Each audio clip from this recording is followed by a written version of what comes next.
moving on. Welcome back to the channel. I know I haven't really changed any clothes or anything, but I wanted to start sharing stories while they're still fresh. Like I said, I'm 29 years old, Cass, and the reason why I'm doing this is also partially because my memory is going bad. Yeah, I'm sorry. The start of this video is about the only positive thing that's going to happen here. Please, viewers, be advised that this is going to be a gory story. It doesn't have a good ending. Well, I guess it does towards the end. But part of it is to explain the story while I can still kind of remember it. And it's just for record. Anyways. Growing up, I grew up in Texas. I was born in Las Vegas, Nevada. Stayed until about the second grade. Stayed in Hawaii for a few months. I really don't know how many months it was. It could have been 2 months, it could have been 6 months. Moved to, Arizona. It was Phoenix. We stayed there for a few months and then moved to Texas.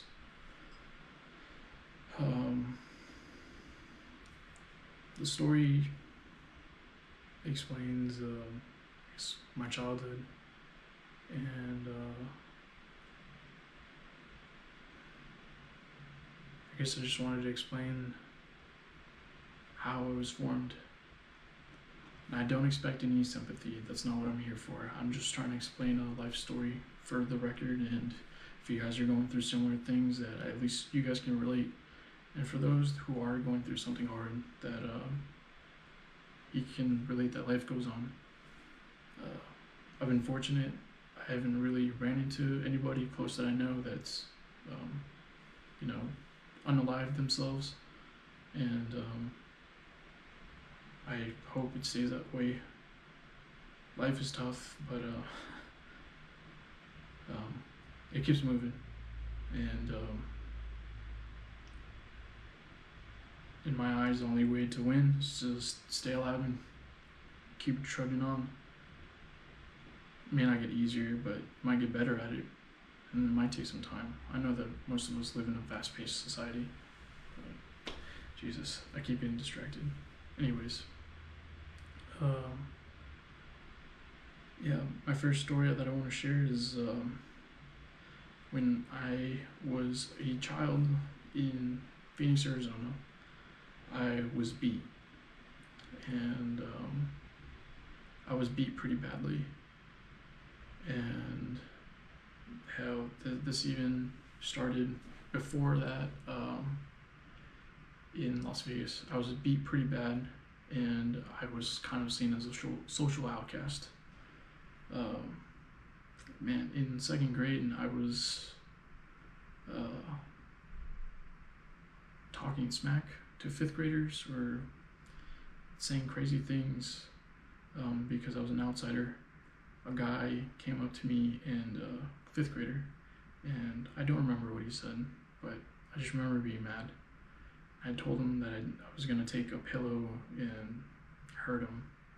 I don't know how I was gonna do that, but that was the only thing I could come up with. I'm just a second grader. I don't know any better. And I'd gotten in trouble that day, and been beat pretty badly. And then moving on, we moved to Arizona, and I was beaten there once that I remember really badly. I'd received beatings pretty often, regularly. Being the oldest of 5, I was the oldest and targeted for some reason, for a similar event, more or less. I was a troubled kid. And moving to Texas, I was in the 4th grade. I don't know if I'm allowed to say this. I guess for my teacher, Miss McHugh. That was her name. And I'm sorry, I'll change your name or something. I don't know your first name, but she's involved in the story.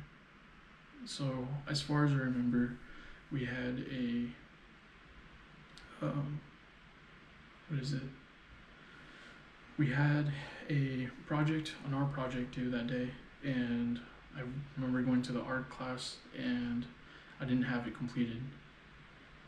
So I went to the bathroom. I pretended I was sick, I think. I just remember going to the bathroom and basically just trying to beat out the clock. And so I stayed for as long as I could. And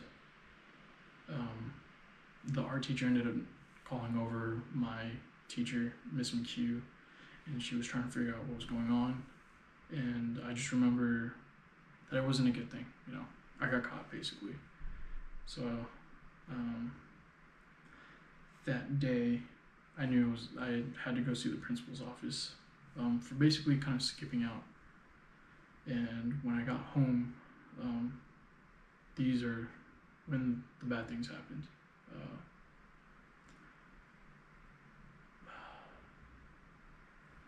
My mom picked me up, and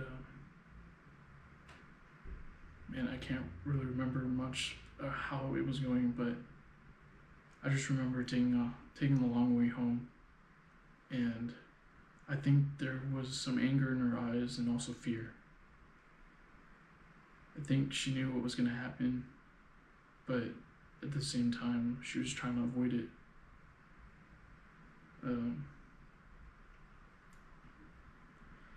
So I got home, and my father, he basically started yelling at me as soon as I got home, brought me inside, and basically took me to the second living room that we had, and took a belt and just beat me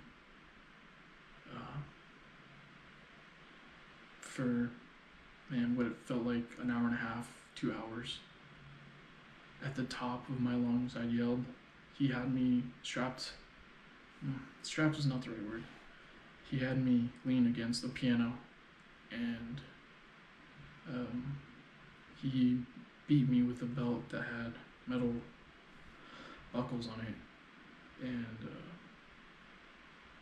he just beat me relentlessly with that. And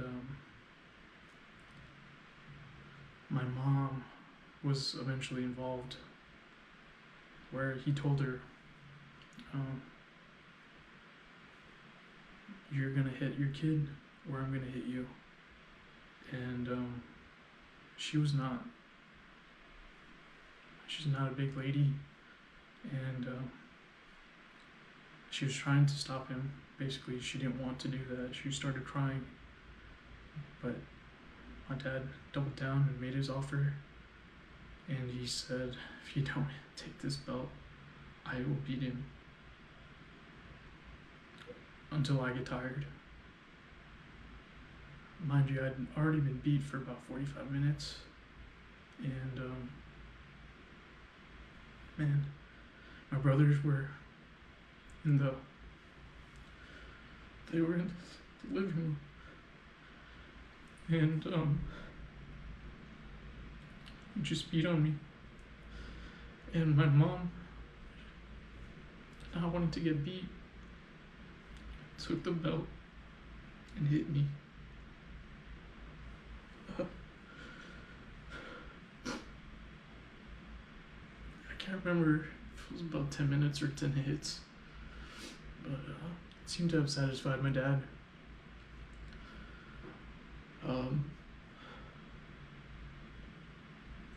Yeah. And he continued to beat me. He slapped me across my face, and he choked me, and I think I was pretty close to dying that day. Even telling the story now, I feel bad because the neighbors heard me getting beat that day, and they didn't know what to do. He sat me down in a chair, or he sat down in the chair, and he slapped me around, and like I said, he choked me. When everything was said and done, I had two distinct hand marks on my face, undeniable, and marks around my neck. Uh, well, later that day, I was told if anyone asks, and he will deny it to this day. I was told to, if any teacher said anything, to tell him that I fell off a bike or something. He asked me, what am I going to say? And I said, I'm going to tell them that I fell off a bike or fell off a scooter. And that seemed to have satisfied him.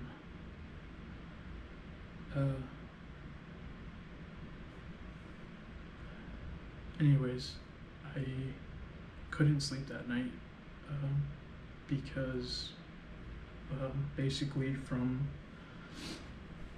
the backside, so close to the backside of my knee to basically about the top of my buttocks was purple. It was raw. I couldn't sit down in the classroom, in the class seats, because I was in so much pain. And almost immediately, the teacher came up to me, Miss McHugh, and she asked me what happened. And I tried telling her the lie. I tried telling her that I fell off my bike or that I fell off my scooter. And she knew immediately what had happened. There's no denying. There's two distinct, like, pads, just pads on my face, just where the impacts were happening. And I didn't know this, but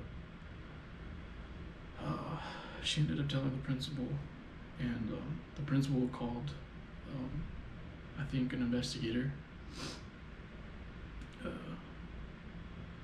Needless to say, I was taken down to the principal's office to ask what happened, and by then, an investigator was there. And mind you, I'm in the 4th grade. And I felt very uncomfortable because the investigator, undercover cop, basically, I remember him being in civilian clothes, asked me to pull down my pants and basically show him what happened. And I just remember feeling really uncomfortable because I didn't know what to do. This was another adult, and I didn't know how to respond, so I turned around, and the principal being in there as well. I pulled down my pants very slowly because I was raw. I was just tender, just down to my knees, down to my ankles. And he pulled out it's one of those old school cameras, those digital cams, and he started to take photos. And I felt very uncomfortable because I didn't know what to do in that situation.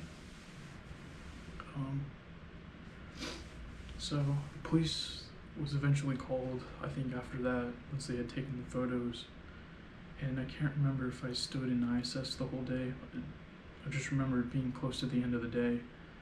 And my parents, when they came, both of them were called down to pick me up, and they were both put under arrest, and they stayed in jail for the night.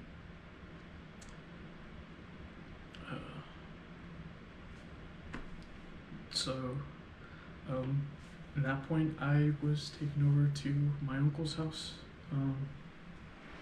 to stay, and I was, I think, court ordered, or somebody ordered it, where I had to stay there for 2 weeks.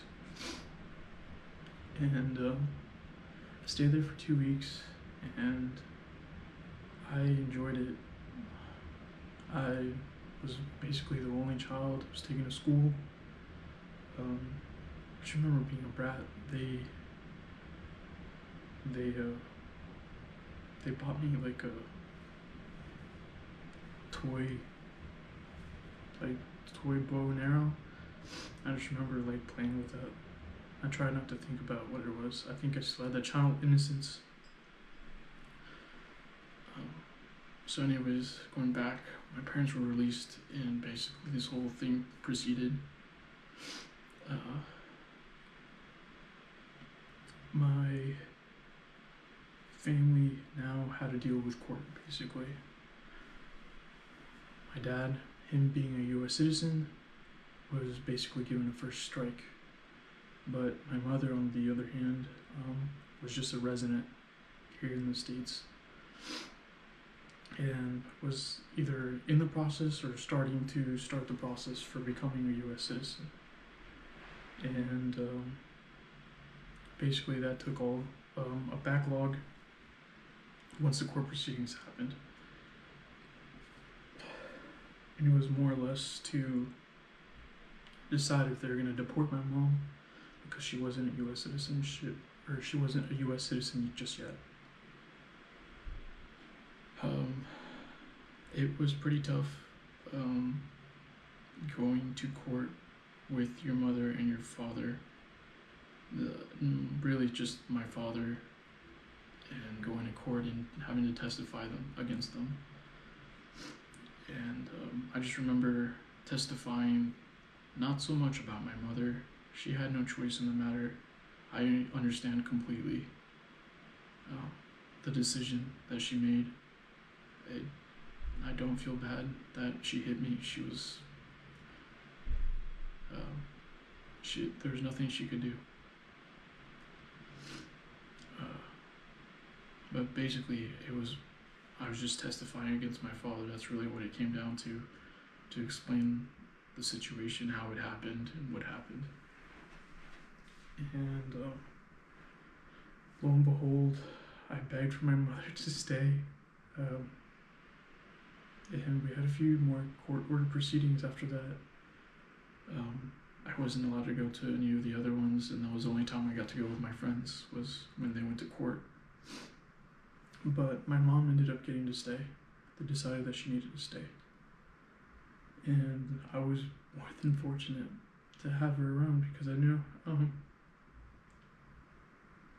if I had stayed with my dad, I wouldn't know what would have happened if my dad was just around and my mom wasn't there to stop him. But we tried going to therapy. We were court mandated to go to therapy, and did that for a little while. I said no for the longest time, because I tried talking to a counselor, and the counselor ended up talking to my parents, even though I told him not to, and I was beat for it.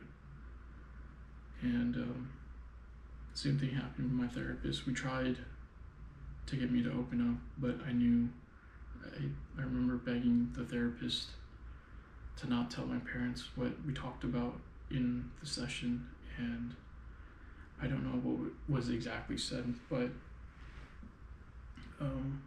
more or less they got the gist of what happened, and my father beat me again for that. It wasn't as hard. After that day, I was never hit the way that I was hit that way.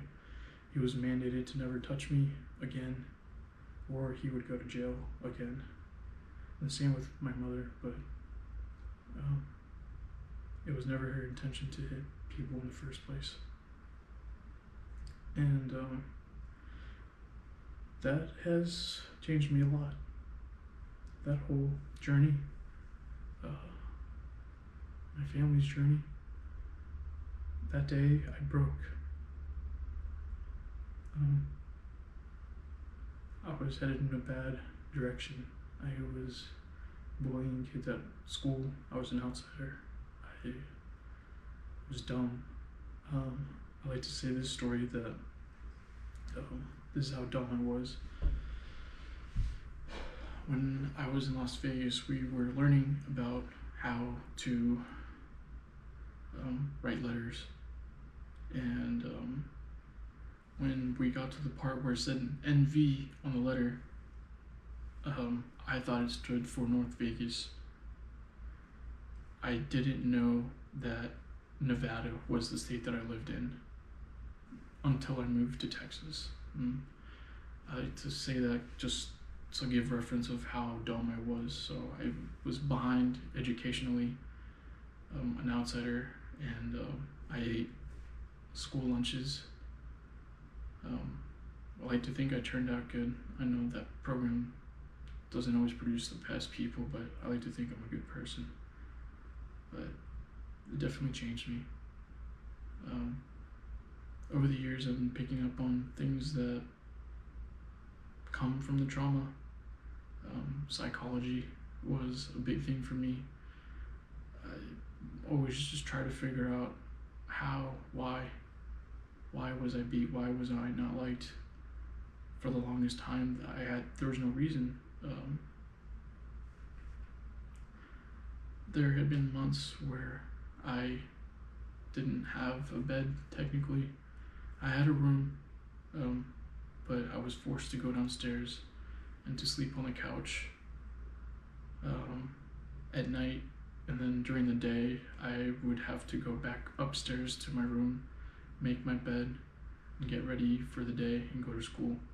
And this went on for a few weeks or months at a time, and it was more than once where I lost my privileges. And after I was done with school, before bed, I had to stay in my room basically all day. There was literally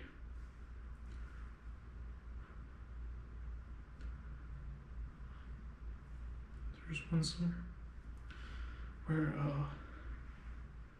I was basically stuck in my room all summer long, and I had a window, and I watched my neighbors play, the kids. I watched them play all summer long. It wasn't even like a dead-on window. It was just like I could see them just on the road. I would see them, I don't know, skateboard or play basketball or, play tag out of this very, very narrow slit. And I guess that's why I got pretty good at reading.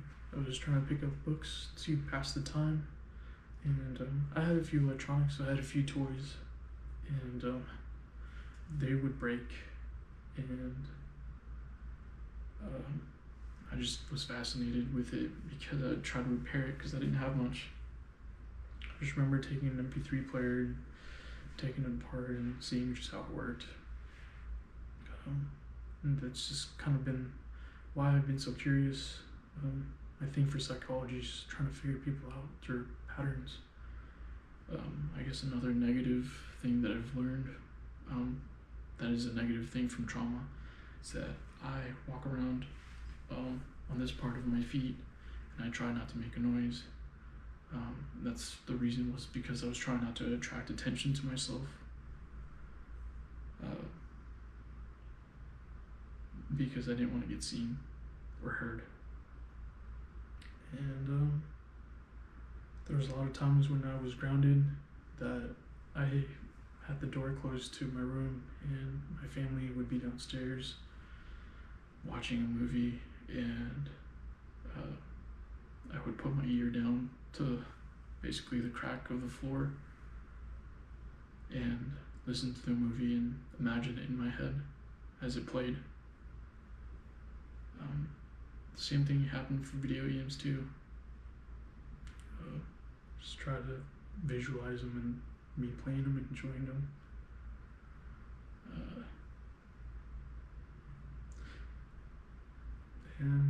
Yeah, my friends got me through a lot of these things. That's why I'm so grateful for them. A big shout out to Nico. He was basically the only one I could go to his house to stay, to play, get video games 2 hours at a time, every couple weekends. And man, those were the best moments of my life.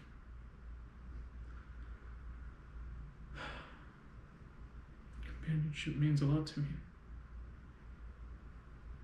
But yeah, growing up, that's what I had to deal with, and I guess it's made me disciplined and people pleaser just because I guess in my head I didn't want to disappoint people, because I had in my head if I did, I'd probably get beat. And big inspiration of mine is my mother. She's a hard worker. My family and I, we're all hard workers, sometimes too hard, but that was one good thing I got from my family. And I just wanted to give this story out because my memory is failing. I don't want to forget. And it's come to my attention that I'm not having to check over my shoulders anymore. I used to be pretty good about my peripherals because I was always trying to look out for danger. And I no longer do that, at least when I drive. I'm getting pretty bad about that. And I think it's only because my body is now healing. It doesn't feel like it's in danger anymore.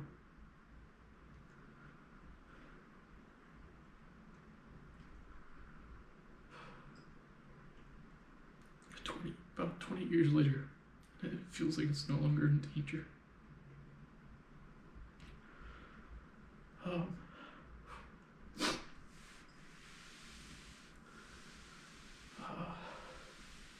guess some psychologists also say that your memory is bad because it tries to forget the trauma. Maybe that's true. My memory has gotten pretty bad, but I just want to explain a little bit about myself. I'm going to try to explain more stories in the future. This is just the bad one. This is kind of the reason why I wanted to start this whole thing. It's only going to get more positive from here, and we're just going to go from there. Like I said, I don't want any pity from you guys. I just want to explain. I'm just living life like the rest of you. Life goes on, and I hope you guys stay around for those that are struggling. We'll see you in future videos, and I'll talk to you all later.